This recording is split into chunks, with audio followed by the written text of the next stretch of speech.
அனைவருக்கும் வணக்கம். நான் உங்கள் சக்தியுமா. நம்ம இன்றைக்கி கலத்தப்பம் செய்ய போகிறோம். அதுக்கு மாவு நான் உங்கள்கிட்ட காமிச்சேன் இல்லையா, பச்சரிசியில் கொஞ்சம் ஜீரகம் போட்டு நம்ம தேங்காய் கொஞ்சம் சாதம் அதை போட்டு அரைச்சி எடுத்துகிட்டு வந்துட்டோம். அதுக்கடுத்தது அதுக்கு தேவையான அளவு உப்பு சேர்க்குறோம். இப்போ வந்துட்டு கொஞ்சம் சோடாப்பூ இதுக்கு சேர்க்குறோம். ஏன்னா நல்லா உப்பு வரணுங்கிறதுக்காக கொஞ்சம் சோடாப்பூ சேர்க்குறோம். அதுக்கடுத்தது ஒரு பிஞ்சு அளவுக்கு மஞ்சத்தூள். நம்ம கொஞ்சம் கலராகவும் இருக்கும், வாசனையும் நல்லாயிருக்கும் இது, அதனால் அது சேர்க்குறோம். அதுக்கு அடுத்தபடியாக பார்த்திங்கன்னா வெல்லம் 2 அச்சு நசுக்கி வச்சுருக்கேன். ஏலக்காய், வெல்லம், கொஞ்சம் நாட்டு சர்க்கரை, ஒரு அச்சு அளவுக்கு நாட்டு சர்க்கரை வச்சுருக்கோம். ஏன்னா அப்போ தான் கலர்ஃபுல்லாக இருக்கும், பார்க்குறதுக்கு நல்லாயிருக்கும். அதுக்கப்புறமே பார்த்திங்கன்னா தேங்காய் சில்லு வந்து நம்ம பொடி பொடியாக நறுக்கி வச்சுருக்கோம். இதை வந்து வறுக்கணும். நம்ம நெய் யூஸ் பண்ணலாம். நம்ம வந்து இது பாரம்பரியமாக இதில் செய்கிறதுனால தேங்காய் நெய்யில் தான் செய்ய போகிறோம். இன்றைக்கி நெய்யும் இருக்குது, நம்மளால் தேங்காய் நெய்யிலே செய்வோம். அதுக்கப்புறம் கொஞ்சம் பாதாம் நறுக்கி வச்சுருக்கேன். இது வந்து நம்மள்ட்ட செவ்வாழைப்பழம் கையில் இருந்துச்சு, அதனால் ஒரு செவ்வாழைப்பழம் போட்டிருக்கேன். நீங்கள் எந்த வாழைப்பழம் வேணாலும் போடலாம், வாழைப்பழம் போடாமலும் இருக்கலாம், அது உங்கள் விருப்பம். அவ்வளோதான். இப்போ நம்ம போய் தயாரிக்கிறதை பார்க்கலாம். தைராய்டு பிரச்சனை ரொம்பவே கம்மியாகும். அவங்க நம்ம வெல்லமும் ஏலக்காய் நாட்டு சர்க்கரை போட்டு வச்சுருந்தோம்ல, அந்த வந்து தண்ணி முழுகிற அளவுக்கு வச்சு நம்ம இதை வந்து நல்லா கரைச்சிப்போம். இதில் ஏலக்காய், வெல்லம், நாட்டு சர்க்கரை 3 அதே நான் கலர்ஃபுல்லாக இருக்கும், உங்களுக்கு நல்லா தேனாட்டம் கலர் வரும். வெறும் வெல்லம் மட்டும் போட்டோம்னா கொஞ்சம் மஞ்சள் கலராக டல்லாக இருக்கும். அதுக்காக தான் நான் அந்த நாட்டு சர்க்கரை கலந்துக்கிறேன். கொஞ்சம் இந்த அளவுக்கு நம்ம அளவு 2 அச்சு வெல்லம், 1 அச்சு அளவுக்கு நம்ம நாட்டு சர்க்கரை போட்டுக்கிட்டோம்னா சரியான பதத்துக்கு இருக்கும். இப்போ நம்ம அந்த அடுப்பை பற்ற வச்சுக்கிட்டு இப்போ நம்ம தேங்காய் எண்ணெய் தான் இதில் செய்ய போகிறோம்னு சொன்னேன் இல்லையா உங்கள்கிட்ட. கொஞ்சம் தேங்காய் எண்ணெய் போட்டு நம்ம இன்றைக்கி வந்து தேங்காய் எண்ணெயில் தான் செய்ய போகிறோம். இதை நெய் இருக்கிறவங்க நெய்யிலையும் ஊற்றி செஞ்சுக்கலாம். ஆனால் நம்ம இன்றைக்கி தேங்காய் எண்ணெய் தான் செய்ய போகிறோம். அதில் வந்து நம்ம தேங்காய் எண்ணெய் சூடானோன்னா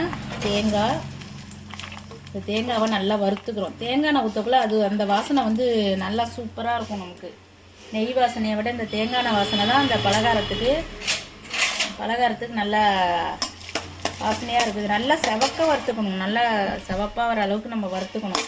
இது வறுத்து முடிச்சோன்னா நம்ம அடுத்தது நம்ம பாதாமை போடுவோம்.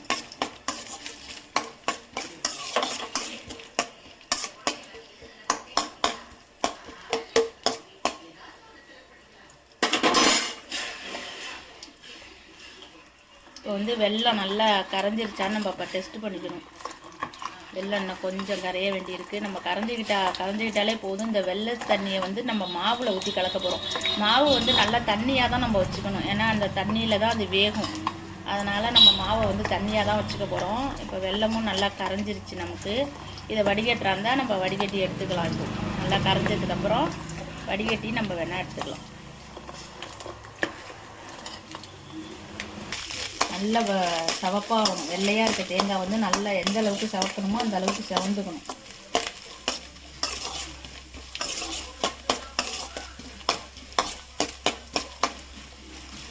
இதில் தெரியப்படுறவங்க கொஞ்சம் அந்த கலவையில் கொஞ்சம் சுக்கு பவுடர் வேணால் போட்டுக்கலாம். நம்ம அது உங்கள் விருப்பம்தான். பிடிக்கும்னா போடலாம், பிடிக்கலைன்னா அதை விட்டுறலாம்.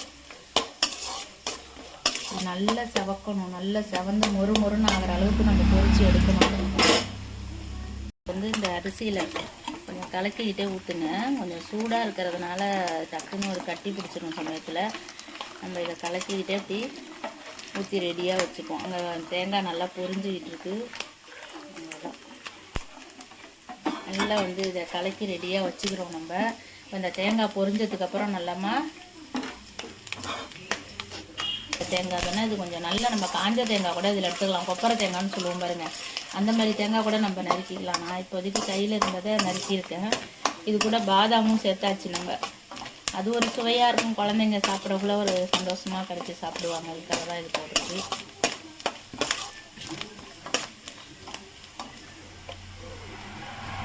இது நல்லா பொரிஞ்சிட்டு இருக்கக்குள்ள அடுத்தபடியாக இந்த வாழைப்பழத்தை இதில் போட்டு லைட்டாக பொரிச்சுப்போம். இது நல்லா பொரியணும்.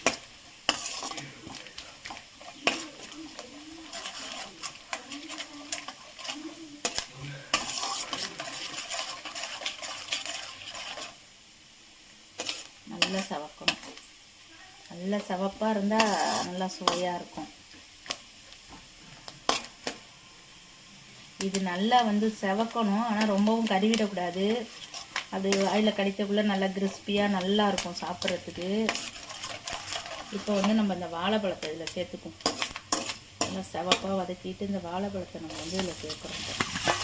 லைட்டாக பொரித்து எடுத்துக்குவோம் வாழைப்பழத்தையும்.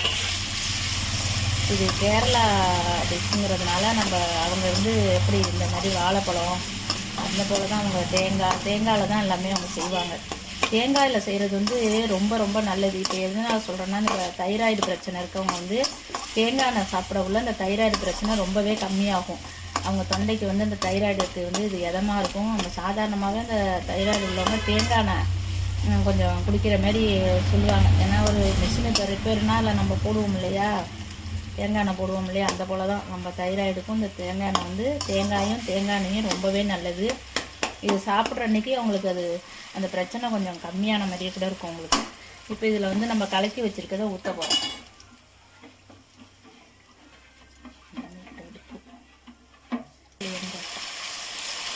ரொம்பவும் கரைஞ்சிட வேணாம், லேசாக இந்த வாழைப்பழ வாசனை அதில் வரும்.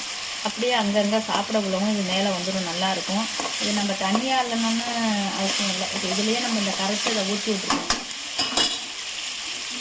நம்ம கலக்கி வச்சுருக்கோம் இல்லையா அந்த மாவு, அதை நம்ம ஊற்ற போகிறோம். இப்போ